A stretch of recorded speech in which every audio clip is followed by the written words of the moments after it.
and here's the other thing. Teams are they're going to catch on, right? Here's what's beautiful. Tim, you remember about halfway through training camp, Halfley said, our first install is complete and we've already got the adjustment ready the guys are going to start learning the adjustment now. What that means is you come out of the gate, here's how we think we want to attack NFL offenses. And if they adjust, we've already got our counter punch, right? If they cover up and they counter us, we're going to counter with this. Yep. Halfley's 2 steps ahead in the process, man. Exactly. If and then, right? Never get too predictable. Get guys comfortable with what you're trying to do out there and then comfortable changing. I think Manti Te'o had a great point there about how we contain Jaden Daniels' rushing ability. We talked about that going into this game. Do we spy? What do we do to make sure that Jaden Daniels doesn't, kill us with his feet all day? And Manti Te'o had a great point. It's almost like the entire team spied him. No matter what we were looking, we had zone looks on the back end. Every time you saw him wiggle out of that pocket, we had linebackers, we had corners, we had safeties buzzing down in the box, and there was nowhere for him to run. Complete team effort, complete team win. Like Keyshawn said in his post-game interview, we're playing together. We're playing as one. And this is something that, you talked about right around halfway point of training camp. We started to notice that already, that this team was coming together. Guys picking each other up. Nobody's a me person on this team, and that's a formula for success. And we're 2-0 right now after 2 games, halfway to my prediction of 4-0 into the bye week, which I've been saying since the schedule came out. I'm sticking to my 14-3 prediction for the record this year, and Lombardi's coming home. Damn it, let's go. It looks good. Hey, your prediction's looking really good. That was the toughest part. Now, again, teams are going to adjust. And every year, Tim, you know how it is. A bad team last year ends up being a good team this year and vice versa, right? So, but yeah, that 14-win prediction is looking really good. You mentioned Keyshawn Nixon. Ryan Fowler over on X, @_Ryan Fowler_ tweeted this out. Keyshawn Nixon and Carrington Valentine tonight combined 10 targets against, only 2 catches, 16 passing yards allowed. Can we put some spec? Now, listen, Keyshawn had a great game. Keyshawn had a great game on this whole cornerback room. I'm so tired of hearing that this is the weak spot of this defense. Stop it. I mean, people were freaking out over, especially once you decided to move on from Jair. All those people, boy, they got quiet quick, right? Yep. But Carrington Valentine, guys, this should not surprise anybody. We highlighted it all offseason on the show. He led the team in passer rating when targeted amongst cornerbacks. He had the tie. He tied Jair for the most interceptions of the cornerback room as well with 2. Both of his came in the red zone. He had the best passer rating when targeted, like I mentioned, and he gave up 0 touchdowns last year. It doesn't mean he's not going to give up any touchdowns this year. It simply means he went from his rookie campaign where he was cheeks to all of a sudden, this dude is a solid number 2 corner. Tim, he's starting to play. Carrington's starting to play like a number 1 corner. And Keyshawn, as everybody scoffed at him saying, I'm CB1 in the offseason, he's looking like CB1 right now, man. And I love it. And then we got a little look at Nate Hobbs yesterday too, which was good to see him on the field. This cornerback room's coming together. I mean, we could very well be having that conversation in the next couple of weeks that those are your top 2 corners. It's CV and Keyshawn right now. Obviously, we hope Bo gets back on the field at some point. And, of course, having Nate Hobbs out there gives us a little bit more of a dog factor because that guy's an absolute monster, too, when he's full strength. But, I think this was a statement for our corners last night. I mean, we saw a couple completions that happened at times, but they were always contested. They were always close. But, man, Keyshawn, you can tell the ball king is not just for the defensive line, man. That is a system that we are preaching throughout the defense, man. Those guys were playing the ball constantly. And, I mean, we talk about the PBUs, but, I mean, we had literal completions that ball was punched out before the receiver could even secure it. It was incredible the way these guys rallied to the ball. Yeah, Dennis Shook in the chat. I just love this show and you boys so much. I appreciate you, Dennis. Thank you for being a big fan of the show, man, and jumping in here for sure. Man, it was awesome that Tim, I agree with you. Tim got to attend that game. It was just absolutely incredible. 2-0 for this says, keep in mind, too, that Hobbs was only in his first game back and didn't play in the preseason, right? Yeah, there was many people like, oh, Goody screwed up this signing. Goody screwed up the Aaron Banks signing. Guys, we're 2 games in. Saying the same thing about the positive aspects. That's why I'm keep Yeah. reiterating. There's going to be adjustments. There's going to be peaks and valleys throughout this season. I feel really confident in our coaching staff and the players that are now 1 or 2 years older in this system, that they're going to be able to adjust on the fly for sure. But I completely agree with you too for this. Hobbs is only going to get better Yep. as the year goes along. And Absolutely. here was Baldy's quick little breakdown. Again, Brian Baldinger over on X at Baldy NFL. Here's his Keyshawn Nixon breakdown, just about a minute long.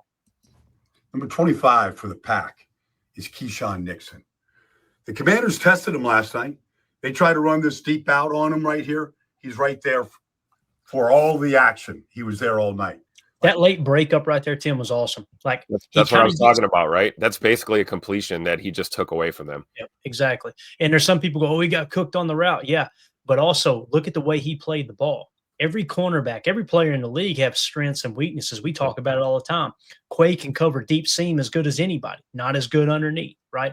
Everybody's got strength and weaknesses. Rashawn Gary isn't the best pass rusher in the league, but he's arguably the best run defender at the edge position in the entire league. So I love how a guy can get cooked on the route, recover, close out to the ball, and break up the pass, and you want to focus. Oh, well, he got cooked on the route. Shut up. You're only cooked if you allow the completion. The best one I seen, Tim, and not to focus too much on the negative here, but it drove me crazy, was when Jordan Love hit Tucker Kraft for the 50-something yard gain. Yeah. Jordan underthrew that ball. Like, boys, what are we just got a 50-yard pass, and you're complaining that he threw it a half a yard behind him, and you're not taking into consideration at all the full sprint post safety running straight toward Tucker Kraft. So you'd rather underthrow him and let him pick up the yak rather than lead him 5 yards down the field and get him blown up. It's just, amazing. Anyway, here we go. Back to Keyshawn. Like, no, not on my side. They went short at him. So all he did was just put his foot in the ground, come and make a break on the ball, one after another. This is 2 weeks in a row now. He did the same thing to the Detroit Lions. They tried to double move him out here with Noah Brown. It didn't work. Little stutter and go. He didn't go for it right where he needs to be. Inside out, squeezing him to the sideline, defended the pass perfectly. Keyshawn Nixon has been in lockdown mode the first 2 weeks of the season. They put the rookie on him right here. It didn't make any difference. Like, he did the exact same thing. He wins with his eyes and his feet. His hands, all they do is defend the ball. Like you watch on this dig route right here. Upfield shoulder, makes the break right here, runs the route as well as the receiver. Makes that break on the ball. Beautiful. Beautiful, man. So, again, Keyshawn seems to be taking a huge step here this year. I'm excited about it. Let's see here. Just to wrap up the show, Bungie Cheddar Bug says, first of all, if you guys would hit that like button for us, we'd greatly appreciate it. Sub if you're new here, click that bell icon so you're notified when we go live. Bungie Cheddar Bug says, anybody hear the post game thank you, Jerry chants? It's funny, too, because some people were reporting that they morphed from thank you, Jerry into F you, Jerry. I don't know if I heard that one or not, but it sounded like the crowd was pretty rowdy. Did you hang around or did you leave as soon as the game was over, Tim? Well, we were in lot one, so we returned to the post game tailgate festivities. We'll just say it that way. So no, I didn't get to hang around and watch. It would have been cool, but I did hear some of that over some of the clips on the broadcast that there were some chants for sure. Gotcha. Chase Green in the chat. I had marked this earlier. He said, Clayton, can we do anything to stop the offense from chipping running backs and tight ends? So if you're talking about defensively, right, us on defense and them using running backs and tight ends to chip, I'm assuming that's what you're talking about. You don't want to do anything about that, Chase, because anytime they have to allocate 2 players to one, you got a +1 hat count. And as long as your coaches are preparing for that, and we know Jeff Hafley is as prepared as any defensive coach in the league, you want that. You welcome that, right? Especially with 3, because now if you've got 3 bodies allocated to one player, you now got a +2 hat count somewhere within the scheme. It's just like on offense, many people don't understand the split flow running play, right? Where literally you'll bring a tight end from across the line. This is post-snap, not pre-snap motion. Post-snap, the tight end will shoot straight across the line and hit the backside guy. And people see that and they go, this was a B gap run right. Why are we even worried about him? Like, he's not going to make the play. The reason is focus on the left tackle. The left tackle is completely ignoring that defensive end because he knows the sift block from the tight end coming across is going to get him, and it allows you to still a gap on the play side, i.e. +1 hat count is what it gives you essentially. So that's why those things are important. And I personally, I love it like, here's the other thing that drives me crazy. Last year, people were saying that, when we would make the point, well, Rashawn Gary's getting double team. Well, everybody gets double team. Everybody gets double team, right? And then there were some people who will remain nameless on ESPN Milwaukee that seemed to think that Gary never got double teamed, right? Well, now all of a sudden Gary's off to a fast start. And what do they say? Well, that's because Micah Parsons is drawing all the attention from him. Hold up a minute. Wait a minute now. I thought you said that Gary wasn't getting double teamed last year. Which is it there, Hoss? Like, you can't have it both ways, right? It's the same thing on offense as it is defense. It's all about defending space and attacking space. And what determines whether you're successful there is the hack count. Whether it's an inside zone run, a duo look, a power run, whether it's an RPO look or the passing game, no matter what the concept is, all that stuff comes into play. It's like when we talk about zone match and we're talking about triangle versus box and what all those principles mean, everything is geared around staying +1 in the hack count. If there's 2 receivers attacking one side of the field, you play triangle. Why do you play triangle? You got 3 defenders +1 hack count. If they bring a trips or a tray set with three targets on one side of the field, you play box. Why? There's 4 defenders in box +1 hack count. It's a simple game. It's a real simple game. And when coaches like Matt LaFleur and others that, within the McVay system, they choose, if they're not choosing strict spacing concepts, what they choose is the pre-snap motion to give you leverage to take advantage and beat those +1 hack counts. Essentially what it comes down to. So, Yep. You got anything to add to what he asked there? Because again, I don't know how you feel, Tim. You may disagree, but I love it when they allocate more resources to a player because that means someone else is going to win their matchup. Absolutely. Especially like you said, with the way Hafley schemes things up, I mean, we almost use that deception. We almost tricked that O-line into thinking that they're ahead in the hack count pre-snap. That ball gets snapped and all of a sudden everything you looked at, 100th of a second prior is totally different now. And you have to account for it. But I'm with you, man. If you're allocating this much personnel to contain the rush, yeah, it's going to be really tough for your receivers and your other weapons to win their matchups. And I think that's why we saw guys like Keyshawn and CV last night just having a hell of a game, man, because the boys up front took care of business. Absolutely. Aaron Knapp in the chat. Good to see you, Aaron. 2 years ago, we were talking about this team and it was being put together. It's so fun to see the fruit of what they've been building. I think it's very well said. And again, and listen, there was times that I was impatient. I'm sure there was times Tim was impatient. And Jake, everybody on the show, all the fans, anybody that that are Packer fans, you get impatient. But this was the window they were trying to create, and it's here now, right? You got a 3-year window to try to win a Super Bowl or multiple Super Bowls. So, yeah, I think that's very well said, Aaron, and good to see you in here. Hopefully you're doing well. CJN says a big win last night, and now we got Friday Night Lights high school football. Let's go. That's bittersweet for me, Tim.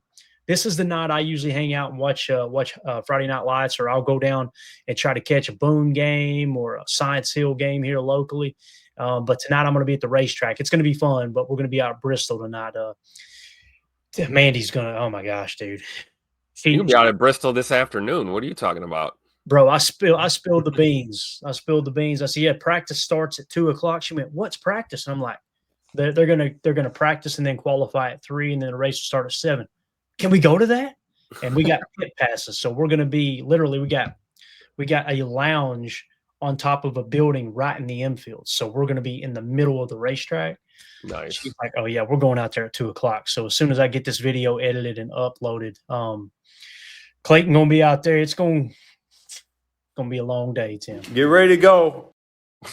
You better be. It's going to be peanuts and beer in the diet tonight, man. You know what I mean? That's what it's going to be all night long. So, but Cheese curd. we already know what it means. CJ, enjoy those Friday Night Lights, man, for sure. And for those of you who don't know, man, they've been doing a good job on ESPN Madison, I think it is, on YouTube, showing high school football. We got in here one night and watched one together, didn't we, Tim? Yeah, absolutely. So, all right, last one here. Dennis Shook with the super chat. Thank you so much, Dennis. Appreciate you, buddy. Says Clayton, knowing you're not a big Goot guy, but I think this is the best roster that we've had since peak Ted. Love the PTA posse. If you're saying I'm not a big Goot guy, that's not true, Dennis. Now listen, I'm not a Goot licker, right? What I try to be on this show is I try to lean towards the positive at all times, because nobody wants to tune into a show to hear people bash their favorite team. If you're one of those people, not Dennis or Tim or anybody else, just speaking in general, if there's a fan out there that tunes in to be miserable listening to your team, I don't want to be a fellow fan with you. You know what I mean? Like, I'm Yep. trying to be happy. I'm trying to be excited about the season. But I will point out, if Goot does something that I disagree with, I'm going to say it. And I'll immediately tell you with the emphasis that, hey, listen, Goot's forgot more about roster building than I'll ever know. I don't want to come across like I'm an expert, but I also want to give my opinion when I disagree with stuff. Like the Jair thing, for example, to bring him back for $6 million this year with only $4 million guaranteed, I would have done that. I think that the upside far outweighs the downside. However, we're looking up now. Jair's battling injuries. He's struggling. He looked like cheeks the other night. That was right? so hard to see him Yeah, it cook was, twice man. like that on national TV. And look at our cornerbacks we just highlighted. I was wrong. Goot was right. It's that simple, you know? So, yeah, I'm definitely not a Goot hater. I apologize if it come across like that. But I just like to try to point out the stuff that, you know, studying football, hey, man, I don't understand where he's coming from with this, right? But one thing that continues to stick out, Tim, we'll wrap up with this. These positions of importance, you know, tier 1 edge, 3 tech, and then on offense, tackle, and quarterback, he is spending money there and he's spending draft choices there. We seem to have a pretty good beat on that. Same thing with that inside linebacker. Edgerrin Cooper has made a huge difference in this team. Yep. And then, of course, going out and getting Xavier McKinney to play post safety. Hell, Evan Williams still looking good too. So that seems to line up with how you want to build out a roster for sure. So yep, absolutely. I remember how excited we were when he flipped that safety room in one fell swoop, man. Just cleaned house and got us set up to where we are today, man. It's incredible. Yeah, thank you for that super chat, Dennis. Appreciate you. Yeah, and that's another moment. You guys can go back and watch all of our live streams. That's why I try to do everything live. It's raw, it's uncut. It's just, hey, here's us reacting in real time. It's difficult because if you get people that stumble over their words, it's really, really bad content when you don't edit it. But I think we do a pretty good job of just kind of hanging out, drinking a cold beer, talking ball. You know what I mean? We're not trying to sound like media members. We're not trying to sound like experts. We're not none of that. We're fans just like you, and you're talking ball. But yeah, when that happened, though, you can go back and look at the first day of free agency. We were screaming, our top guy on the board, Xavier McKinney. Go get Xavier McKinney. And I was as surprised as anyone. I did not think he was going to do it, but thank God Goody did, because it flipped this defense in a hurry, man. So, for sure. All right, that's it. Mike Berry with the